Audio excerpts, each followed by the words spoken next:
When I work with couples, one of the things I try to facilitate is the ability for one partner to be able to speak into the trauma of the other partner. This is called a corrective emotional experience, and it's extremely powerful in its healing process that provides a new experience for the trauma survivor to get from their partner what they were unable to get or did not get in the past. Attachment needs such as emotional availability and attentiveness, the ability to tolerate a range of emotions in our partner, making the partner feel special, important, wanted, needed, valued, providing empathy and validation for their experiences and their feelings. Those needs, when met by a partner, provide the antidote to trauma. So this is what we're going to talk about today, how to provide your partner a corrective emotional experience. Welcome to Trauma-Free Relationship. I'm Tom Philp, your host, and as a therapist, I've spent over 10,000 hours helping couples work through their trauma so they can repair ruptures, heal their wounds, and communicate from a place of wholeness and connection. Let's get started.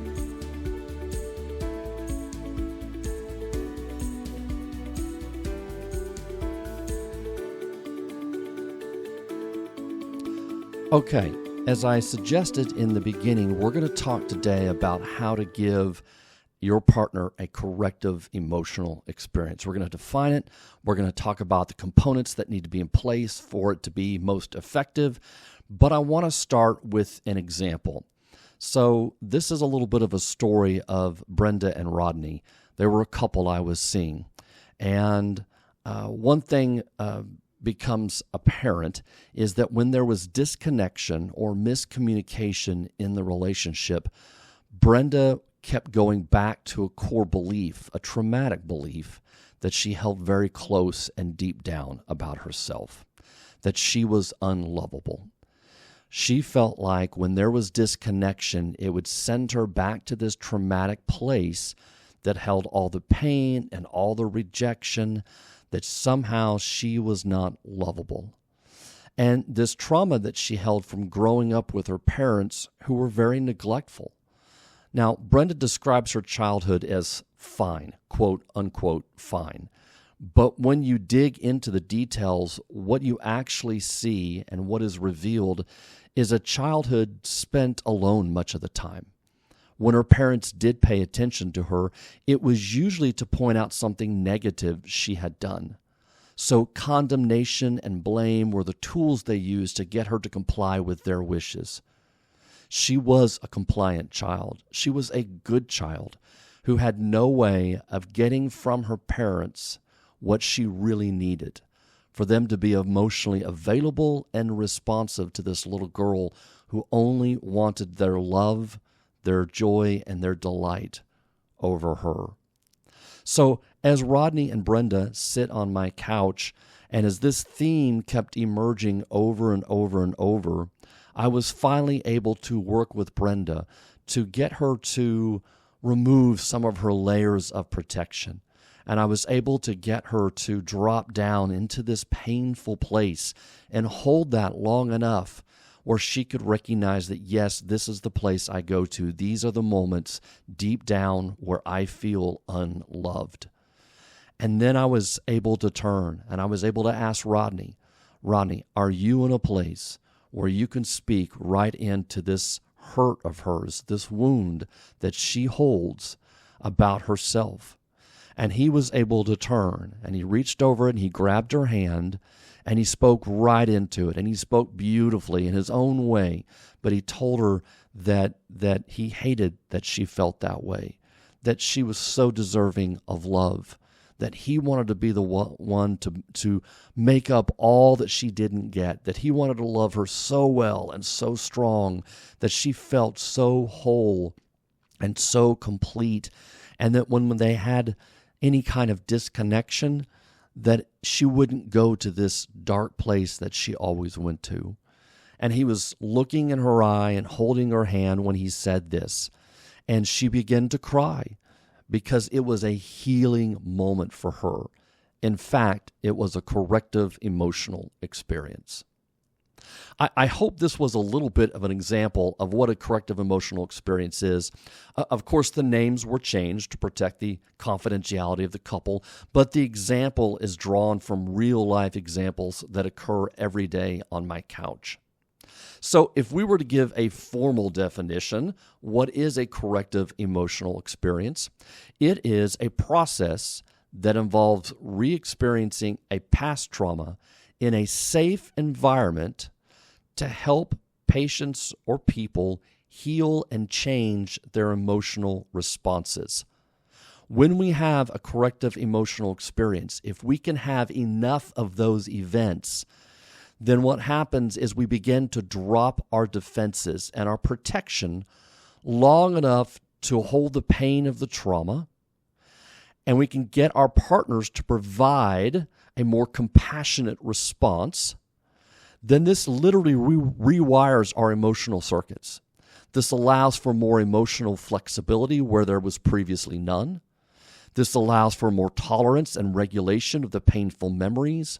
And ultimately, it allows for less need of our protection, of our layers of defenses. When we feel more whole, when that painful place gets healed, we don't have the need for those layers of protection any longer because we're not as scared to go to those places. We know now that we have somebody that actually we can reach out to in those lonely, frightful, painful places. So that leads us to the second part, which is, okay, we understand what a corrective emotional experience is, how it's tied to our trauma. Now, how do we give a corrective emotional experience to our partner? Because in the example I gave with Brenda and Rodney, remember Rodney was in a place where he was able to turn and speak right into her trauma, right into her pain, and speak some corrective action and corrective words that ran counter to what she got in the past. So there are three conditions that need to be in place or need to be met in order for a partner to have a corrective emotional experience. The first one is there has to be an abundance of safety.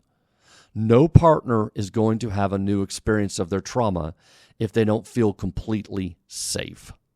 Okay? So if there's a little bit of tension or stress in the relationship, then that is not a condition to be able to meet a corrective emotional experience. So there has to be lots of safety. And secondly, the partner has to be able to drop down into those painful emotions that hold that trauma. They have to be vulnerable.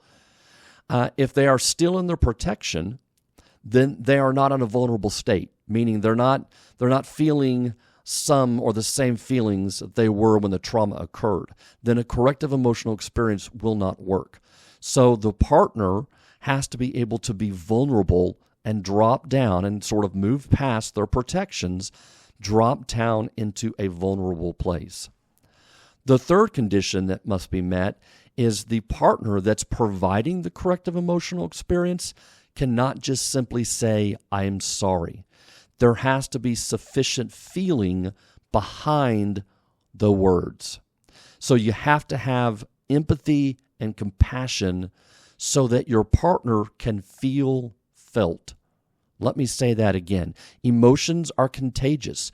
We can feel other people's emotions. And if your partner just says, "I'm sorry," and doesn't know what else to say, or "I'm sorry that happened," and you're not able to really feel like it's like something's missing here, right? There's an emotional component that's missing. The words are nice, but unless they feel felt, unless they feel like you can really feel for them, like you can really have the empathy and the compassion for them, that you're hurting for them in a similar way to their hurting, then that corrective emotional experience has a much higher likelihood of really sticking and being meaningful, so to speak. So those are the three conditions that I see that have to be met in order for a corrective emotional experience to take place. So what are the actual words? I want to give you some phrases that you could actually use. Now, you can mix and match these. You can certainly add your own. Some of these aren't going to fit a similar context to whatever the trauma might be, but I wanted to provide some real phrases that I have seen over the years that are helpful and can be quite powerful. So these are actual phrases that couples have used in our sessions together. Here's the first one. I'm so sorry you had to go through that. You deserve to be loved by your parents, and I want to love you the way you deserve. That was a really powerful statement, and it was something she needed to hear. The next one is, you're not too much for me.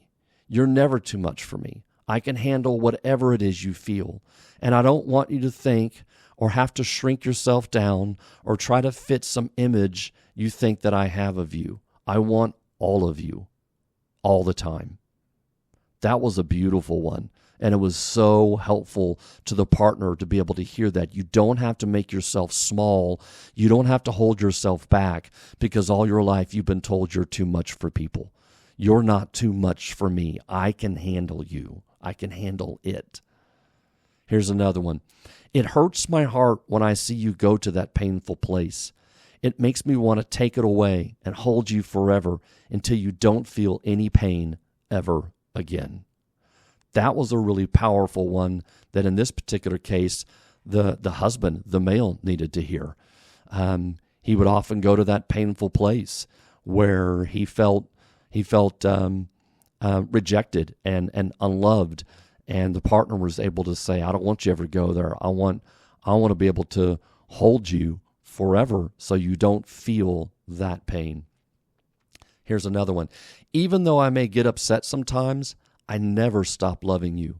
Inside my heart, I always know we will work it out. I never think to myself, this is it. And I hate that you go to that place where you think I'm going to reject or leave you. So that was a really good one because in this particular case, the partner, anytime there was a rupture, they would go to this place like, oh my gosh, this could be the beginning of the end of our relationship. And so the other partner was able to speak right into those abandonment fears that, look, I never go there. I'm never thinking that. And I hate that you do think that. And so I always assume we're going to work it out. And so she needed to be able to hear, oh, what's going on inside of you is not that you're thinking, how the heck can I get out of this relationship? That's only occurring in my head from my past trauma. And so here's the last one. You are always enough for me. You have always been enough for me.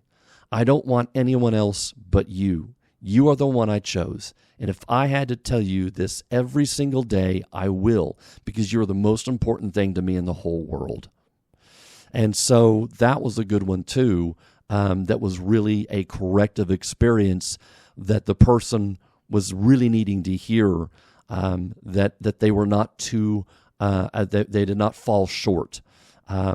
Some of these we can easily put into context of more anxious versus a more avoidant style of coping, but nonetheless, deep down, when they are able to drop into that wound that exists and those negative core beliefs about themselves, when a partner can turn around and speak into that, it's extremely powerful. And I want to point out here that a corrective emotional experience can occur outside of therapy as well. So it doesn't have to be something that's solely facilitated. It could be listening to your partner and being attentive to what he or she is feeling when they're upset about something. That might be a new experience they're not used to. Just someone being able to sit and look at them and be engaged and listen to what they're frustrated about, or what they're sad about, or whatever that might be, or being able to just sit and hold them and not say a word. That could be a corrective experience for somebody. It could also be showing up for them in a critical time of need when they're feeling vulnerable and alone. And this can be a huge one for some people, because oftentimes some people that have past trauma, a lot of the problem is There's two parts to it. One is the actual thing that happened, and two is that they are left alone to deal with those overwhelming, frightening, and unbearable feelings. And so there's an aloneness that occurs with trauma. And we oftentimes, and in those moments, that is where those negative core beliefs are often formed. In that aloneness, when nobody's there to help us bear the weight of those frightening, unbearable feelings, and so we only can assume that it must be something wrong or defective in us. And so oftentimes that is the moments where we end up creating those core negative beliefs. I want to end with a story of a corrective emotional experience, because sometimes these can happen by accident. So I was working with a gentleman probably for the better part of a year, and he was really stuck, and he was more of an avoidant style. He pushed away closeness. He pushed away other people, so on and so forth. He was a bachelor. He had never been married. He had some longtime girlfriends, but for a variety of reasons, they didn't last. And so one session, we were working together, and I'm trying to get him to drop down into his vulnerability. I'm trying to help him see how his protection is actually harming him, so on and so forth. And I just offhandedly happened to say to him, well, maybe you're not the lone wolf you think you are. And unbeknownst to me, this hit him like a ton of bricks. And so a week later, he comes back into the session, and he said, I feel completely different. He said, I'm changed. I'm going to sell my house. I'm going to go out to California, where this girl that I have been seeing and wasn't sure if I really wanted to commit to, I'm going to go out and commit to her. And I can run my family's business from anywhere I want to. I don't have to be here for that. And I'm going to make this leap. And so as I was inquiring about what turn of events occurred, he said, well, it was your comment. I said, what comment? And he said, the one about maybe I'm not a lone wolf after all. He said, I've always thought of myself as this lone wolf. And you're right. Maybe I'm not the lone wolf I think I am. Maybe I actually need people. And so that was one of those instances where there was a corrective emotional experience. It was the right day, at the right time, in the right moment, and some of those conditions, well, all of those conditions actually were met, right? It came from a place of love and care and concern for me and empathy. He was in the right place emotionally to be able to receive that, and there was lots and lots of safety in the room because we'd been working so long together, and trust, I might add. So that was just an example of a corrective emotional experience that, again, sometimes we try to orchestrate these things as best we can as therapists, but it doesn't always work that way. Sometimes the conditions just are able to sort of arise, and you have this perfect storm of those three different conditions I've talked about that line up, and when they do, real healing can take place.